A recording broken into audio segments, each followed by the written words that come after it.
যে হচ্ছে আমাদের শিক্ষকরা আমাদের হচ্ছে বৃত্তি সমতুল্য। তারা হচ্ছে অনেকদিন ধরে বৈষম্যের শিকার হচ্ছে। তারা প্রায় 50 মাস ধরে বেতন পাচ্ছে না। অনেকেই বেতন না পাওয়ার জন্য যে দীর্ঘ 50 মাস বেতনবিহীন এই এই মানবিক ভাবে তো জীবনযাপন করছে। তারা আমরা চাই না শিক্ষার্থীরা আর মাঠে নামুক।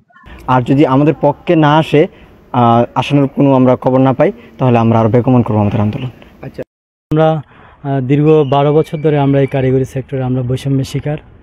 বাংলাদেশের ছাত্র জনতা বাংলাদেশের বৈষম্য দূর করার জন্য যে বিপ্লব করেছে, বিপ্লব করে দেশ পুনরায় স্বাধীন করেছে, স্বৈরাচারীদের পতন হয়েছে। আমরা আশা করি যে আমরা যে বৈষম্যের শিকার, সেই বৈষম্য থেকে মুক্তি পাবো। আমাদের কোমলমতি শিক্ষার্থী, আমাদের সন্তান তুল্য, তারা যে কোনোভাবে জেনে গেছে আমরা গত 50 মাস থেকে বেতন পাই না। আমাদেরকে সরকার লিখিত অর্ডার দিয়ে কাজ করিয়ে আমাদের বেতন দিচ্ছে না। আমাদের রাজস্বকরণের যে প্রক্রিয়া, তারা আমাদেরকে প্রতিশ্রুতি দিয়েছিল, সেটা সঠিক সময় শেষ করতেছে না। আমাদেরকে দীর্ঘ 5 বছর ঝুলিয়ে রেখেছে, বেতনবিহীন আমরা কাজ করে যাচ্ছি। সেই জায়গাটায় আমাদের ছাত্র, আমাদের সন্তান, তারা জেনে গিয়েছে। তারা তো এখন বৈষম্য বিরোধী সকল কিছু তারা দাঁড়িয়ে যায়। তারা আজকে আমরা এবং ছাত্ররা আমরা একসাথে সারা বাংলাদেশে 49টা সরকারি পলিটেকনিক আমরা একসাথে কর্মসূচি পালন করেছি। আমরা ডিসি মহোদয়ের কাছে গিয়েছি, অধ্যক্ষ মহোদয়ের কাছে গিয়েছি।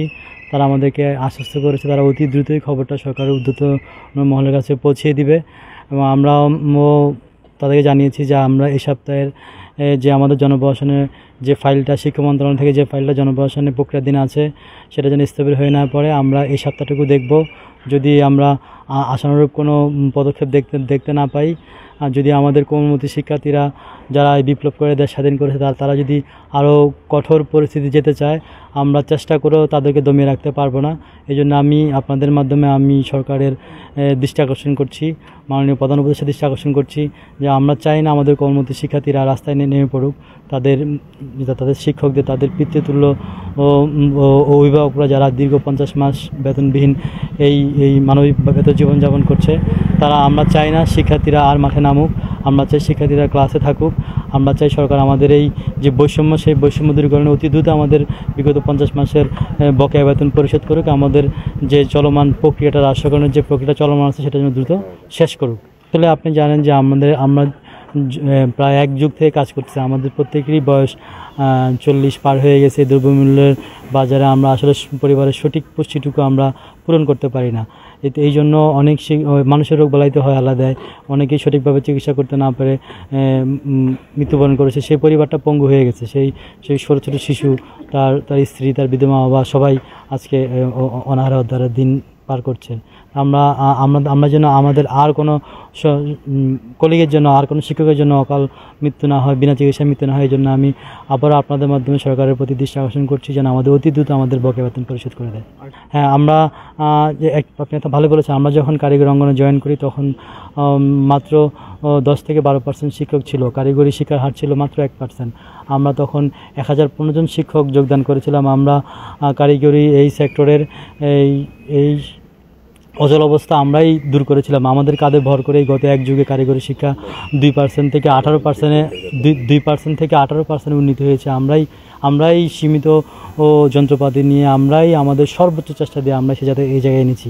আমরা আমাদের জীবনের সর্বশ্রেষ্ঠ সময়টুকু আমরা কারিগরি অঙ্গনে দিয়েছি। আজকে আমরা 40 বয়স হয়ে গেছে আমাদের তো অন্য কোথাও যাওয়ার সুযোগ নাই।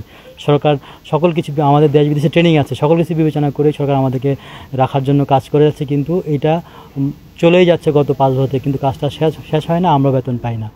আচ্ছা, কতজন শিক্ষকের বেতন? এই আমরা তো শুরুতে ছিলাম 1015 জন, বর্তমানে আমরা 777 জন কর্মরত আছি।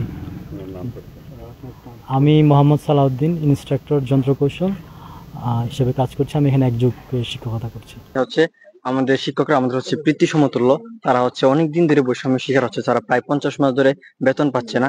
অনেকেই বেতন না পাওয়ার জন্য যে ফ্যামিলি আছে, পরিবার আছে, সন্তান আছে, তাদের অনেক মানে এই সময় চলাতে জন্য অনেক কষ্টকর। আমরা কোনভাবে জানতে পারি, তাহলে জানার জন্য আমরা স্যারদেরকে নিয়ে, আমরা আমাদের স্টুডেন্টকে নিয়ে সারা বাংলাদেশে আমরা কি হচ্ছে একটা শান্তিপূর্ণ কর্মসূচি ডাক দিয়েছি যে আমাদের শিক্ষকরা যেন আর বৈষম্যের শিকার না হয়।